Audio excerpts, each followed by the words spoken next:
Welcome everybody to this week's episode of Food Bites, and I have a special guest here, Jane from the London Food Bank, and we wanted to talk a little bit about, it's been such a pivotal time in this last week or two of the Food Bank's life. We've made some special announcements and things like that, and I thought maybe we could start, Jane, with the fact that, you and I are going into our 39th year or so with the Food Bank. I know, a long time. And I think that we've had a lot of press conferences. I was thinking we've known or survived a lot of prime ministers and mayors and administrations and television programs that came and went and all that kind of stuff. It's been a long time, but I did think that this time was, this last week's press conference is probably maybe one of our most important ever, if not the most important ever. We made a couple of big announcements, and we can talk about that. But let's talk about, the initial part of the announcement was all about how we as a food bank have decided to spend more of our efforts and resources at helping other agencies. And you went through that with us at the press conference. So just wonder if you could tell us what led up to that moment and maybe what our rationale was.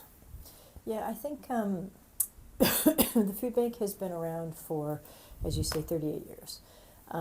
And we've always had two components with regards to helping individuals, and that was directly at the food bank and through other agencies. So we, for years, have helped other agencies.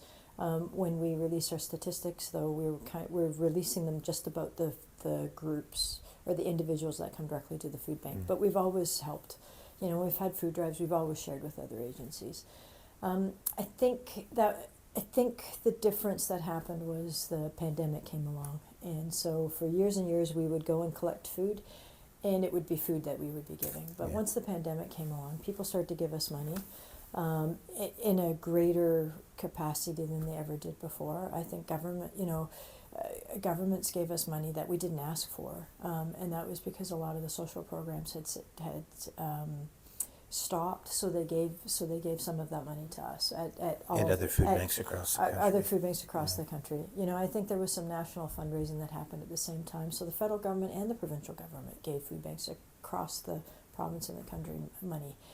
And so that, plus the fact that individuals, corporations, Business Cares, went to a whole different level as well.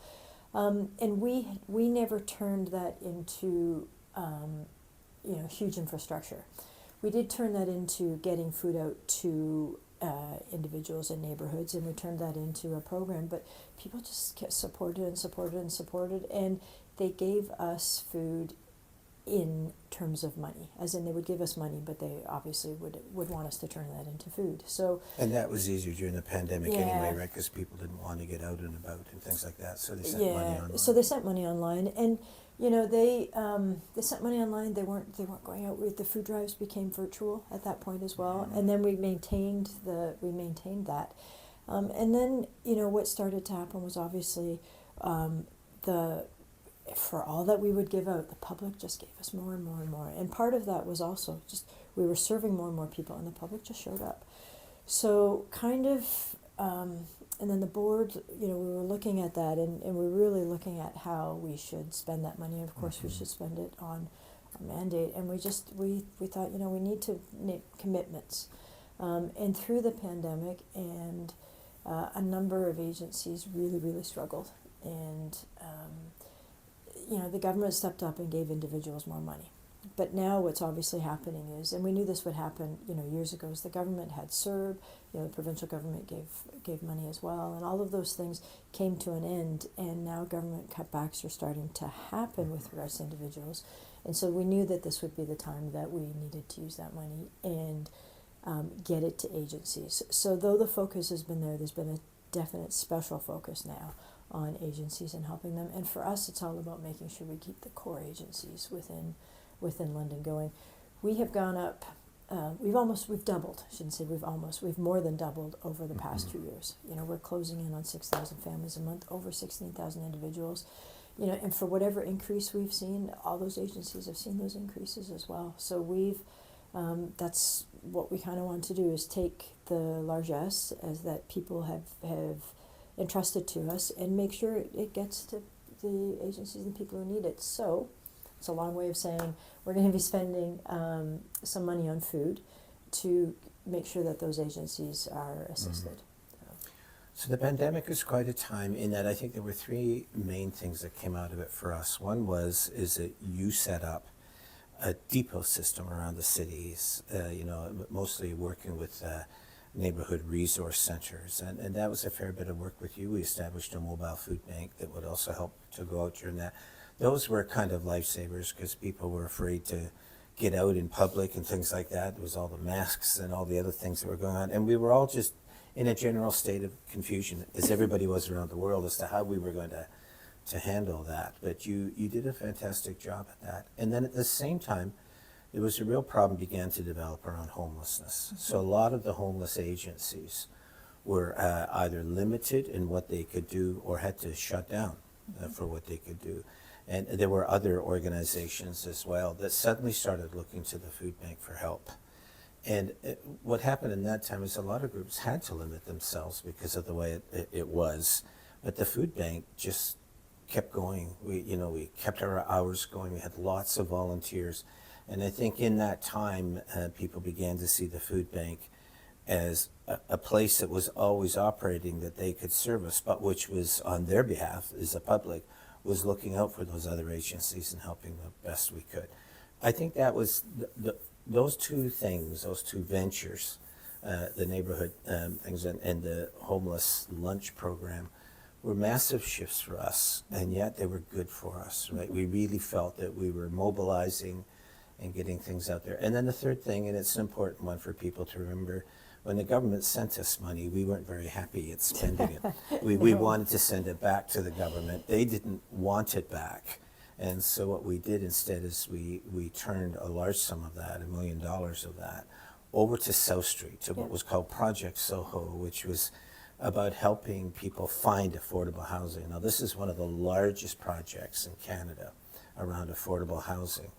And we also felt at that time that, there was a survey done, and 70% of the people of that area of South Street were coming to the food bank for help. And we thought, why do that? Why not develop something within their own neighborhood that could help them? So while affordable housing was being offered, we would put this $1 million forward rather than just taking the government funds. We diverted it over to there as a means of helping provide food support, right? So this went towards, we're trying to develop things like community kitchens and things like that. So it's not just money we gave.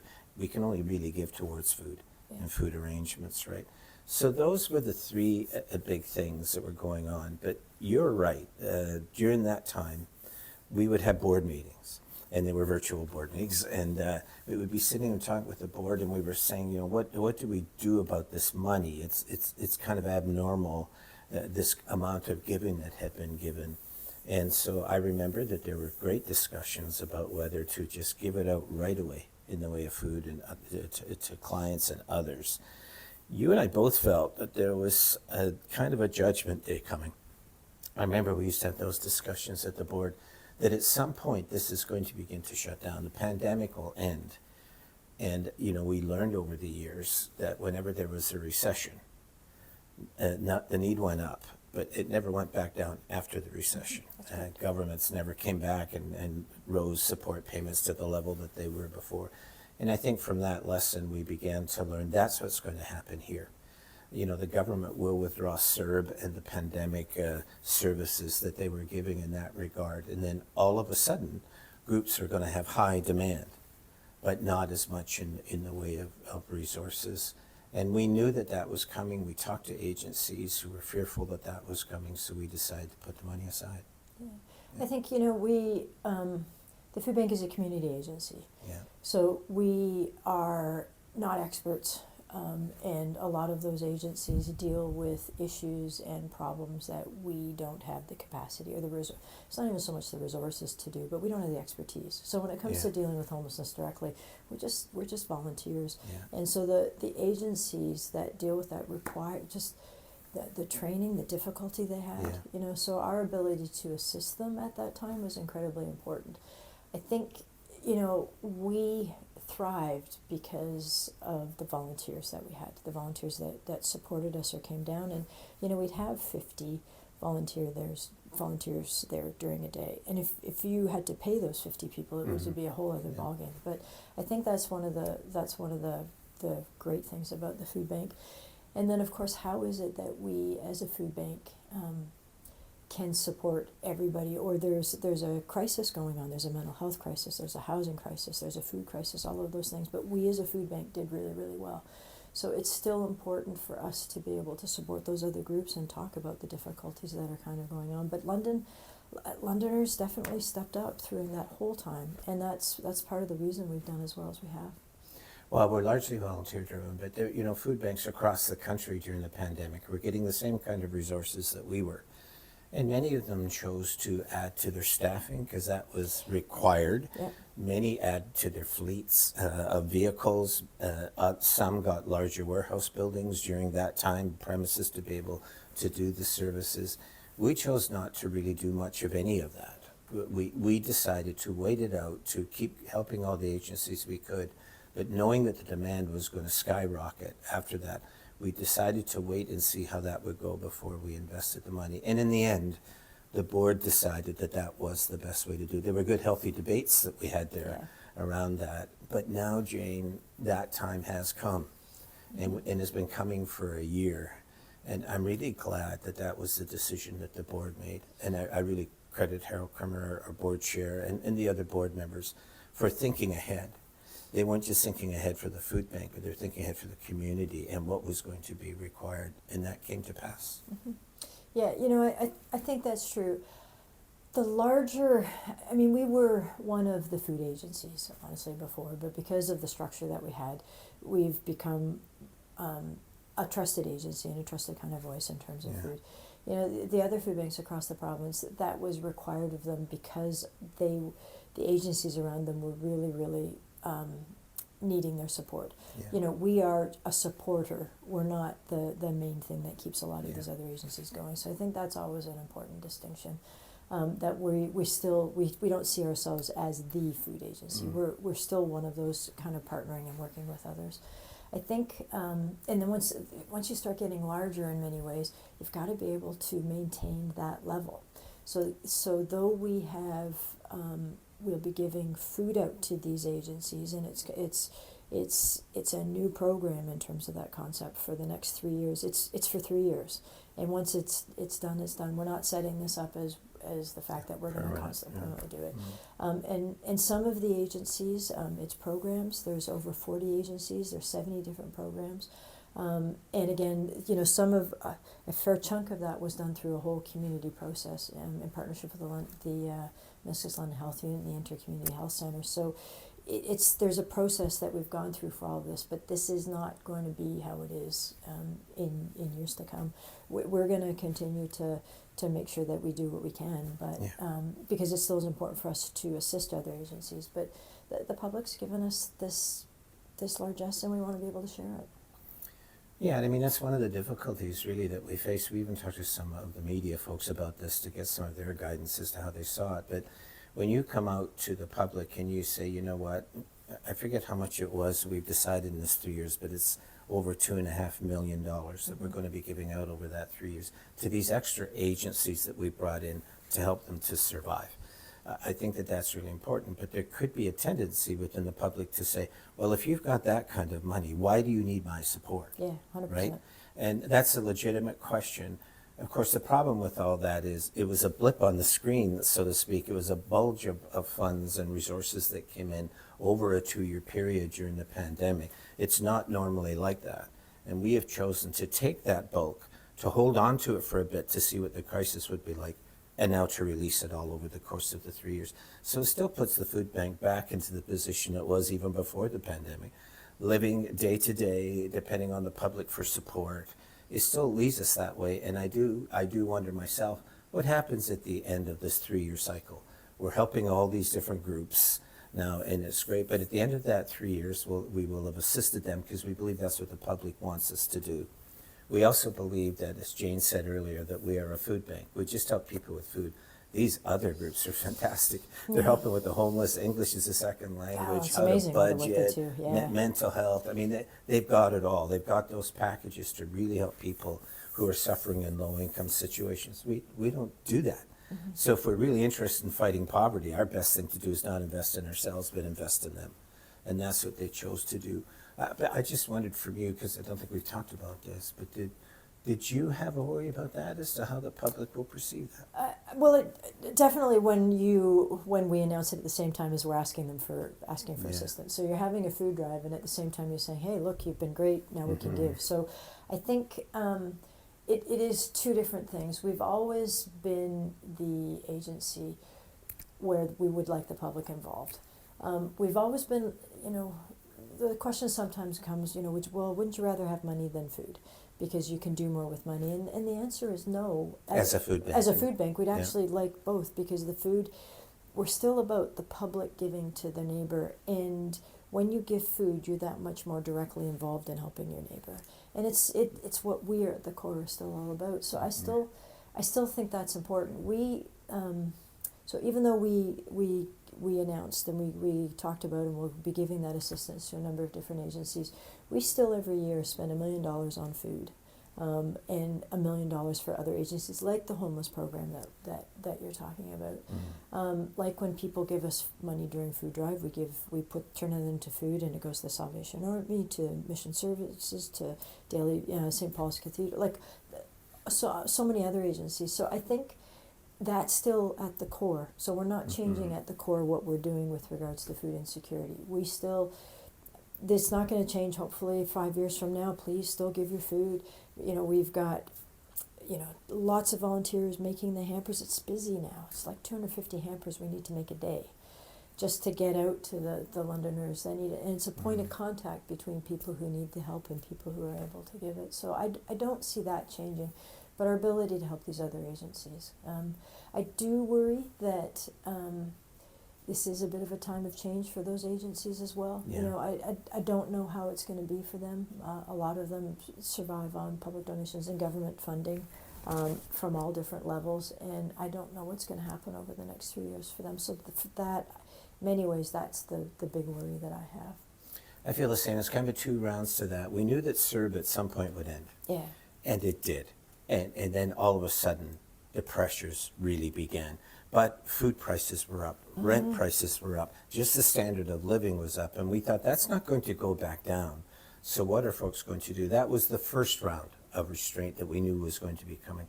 But the second round, we also knew that within the government level, that governments were going to look at this and say, we have to start cutting back. And so that's happened to some of these agencies as well, both locally and also provincially. And the odd one federally, they lost a bunch of their funding.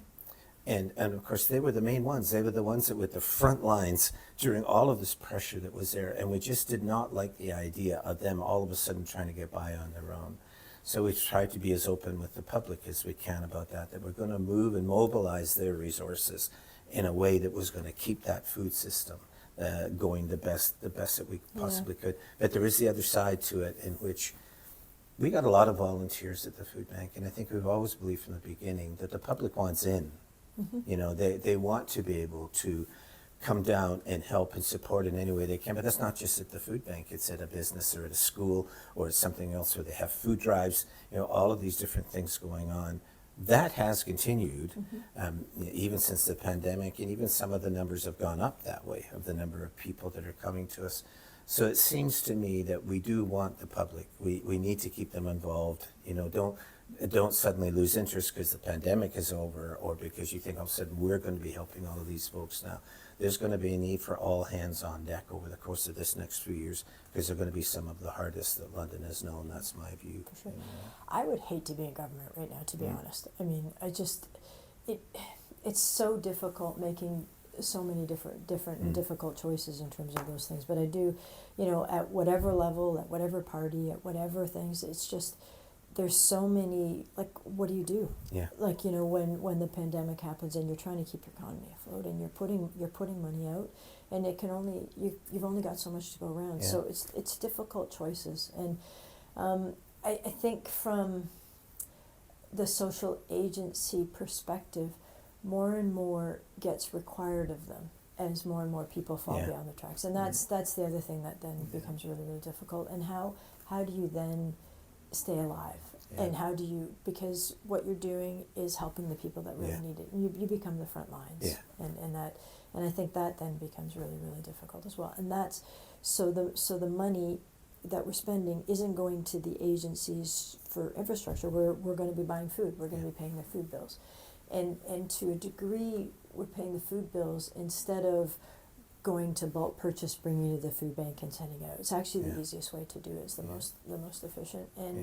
And you know, from what we've heard from most of the agencies, has been that that'll incredibly help them. Yeah. So, I think, so. yeah, we'll see as this goes on, and we'll get back to folks and keep them informed, which is why we really appreciate the media so much for helping to tell these stories. Can we switch gears for just a minute? Yes, we can. We did also announce at that press conference, you know, what we've been talking about here is food insecurity, the inability of people to get and afford food. So that's difficult. But since the pandemic, the food bank has been trying to put tons of emphasis on the idea of food security, the idea that food should be available locally, it should be accessible, it should be personal in the way of different dietary needs, so on and so forth, but also should be affordable. And that's really key. And so we've been trying hard to get groups and others to talk about. London grows so much food around the area, also some within London. Why don't we organize and put all that stuff into the system so that we're not always depending on donation models? We're trying to help people. What happens if people can grow their own? And what happens if we can industrialize this a bit and do it at a larger scale? So at the press conference, we had it with the London construction London Region Construction Workers. London District Construction Association. That's right. And they said, look, it's our 125th anniversary. We want to leave a legacy gift to the community, and we want to do it through the food bank. So what they've decided to do is that they're going to build 4 food containers, plus another little one that helps us mechanically support those 4.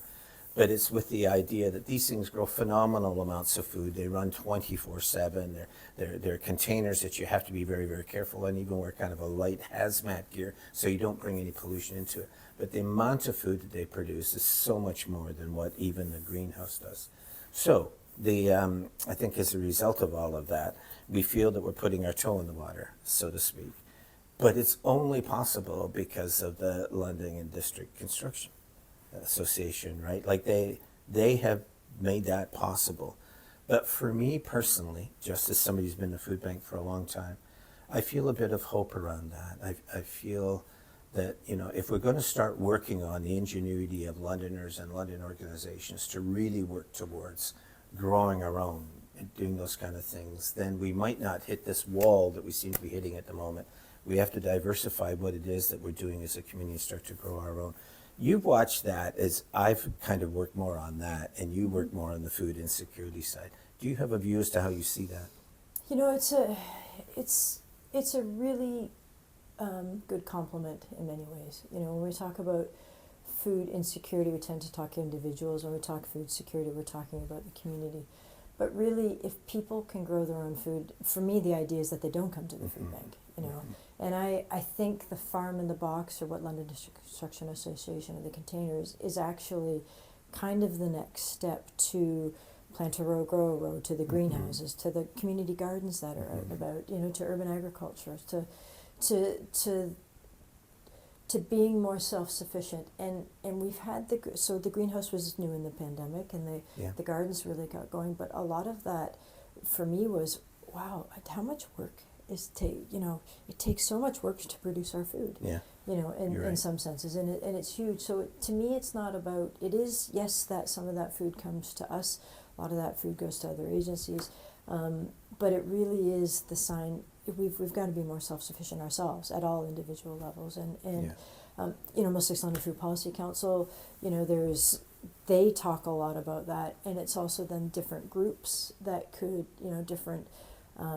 Food growing agencies, like there's just so much out there, and I think it's great. I love the fact that the food bank has gotten more and more involved with that, and then trying to talk about how we can do all of those things and still support the people who need it.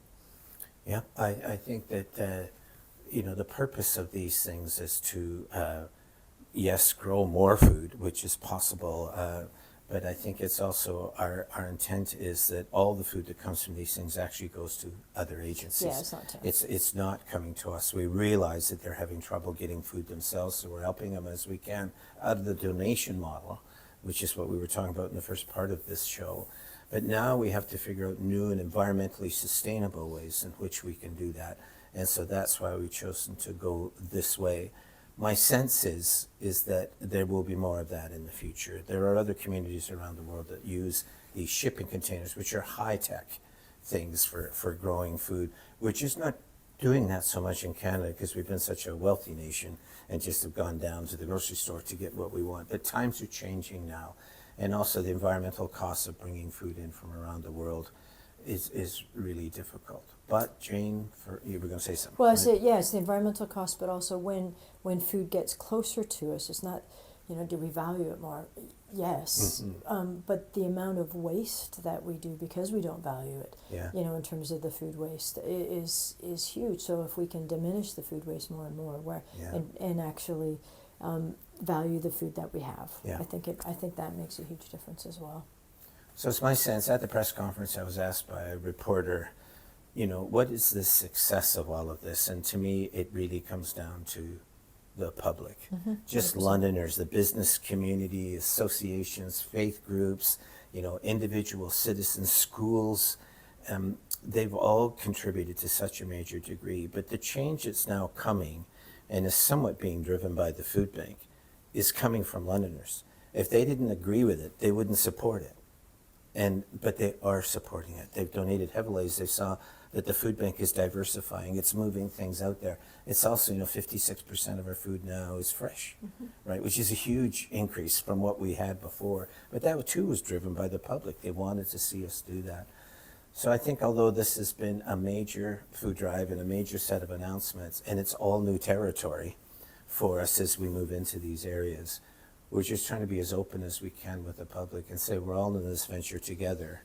But these agencies, it's often been said by some to me, well, why is there such a duplication of food services out there? And we get a little tired from hearing that. The reason why there's so many groups helping is because there's so much need. 100%. It's massive. It's massive. And no one group is able to survive and do all of that. Yeah. And also, governments don't fund all of those other groups. So communities have to come together and make it work. We don't believe that kind of idea. We believe that those groups out there are doing fantastic work that we ourselves do not do, and therefore they deserve our best. So when you donate to the food bank, and we ask that you do that because the food drive goes on for another few days. Yeah. And the big Easter weekend is coming up, the food drive. Half of the food comes in roughly around during that time. So go to the fire hall with your donation, go to the grocery stores, right? Donate online if you can, and volunteer if you can. But understand that this change is being driven by you and is being resourced by you. And we just want to thank all Londoners, and I know that you feel that way because you're down at food bank so much. It's huge. When we talk about, one of the big differences in the pandemic, we used to go out into the community a lot more. Now Yeah. the community comes into the food bank Yeah. a whole lot more, and you see their generosity. And we take whatever it will give, and that's what we use. And Yeah. I think it's wonderful, kind of being at that point. It's not one can of tuna that makes a difference. It's when 100 people give the 1 cans of tuna, Yeah. and that's what Yeah. Londoners have been doing. And Yeah. so, we've always said, do what you can, and in many ways the biggest thing people can do is help their neighbors so they don't have to come. Always the same old golden rule. Yeah, That's right. Put yourself in their shoes and try to do whatever you can. Yeah. So, So we're entering a new era. yeah. As a food bank and as a community, and we're just trying to do our part with it, but it's not easy. We're not even 100% sure of how it's going to end up. But we have to do our part, and we have to help you do your part, which you are in tremendous ways. So we'll just keep moving ahead, Jane. 4 decades is a long time. I know. But I'm not nearly done yet. I'm really interested in what the community does next. Yeah, it's pretty exciting. Yeah.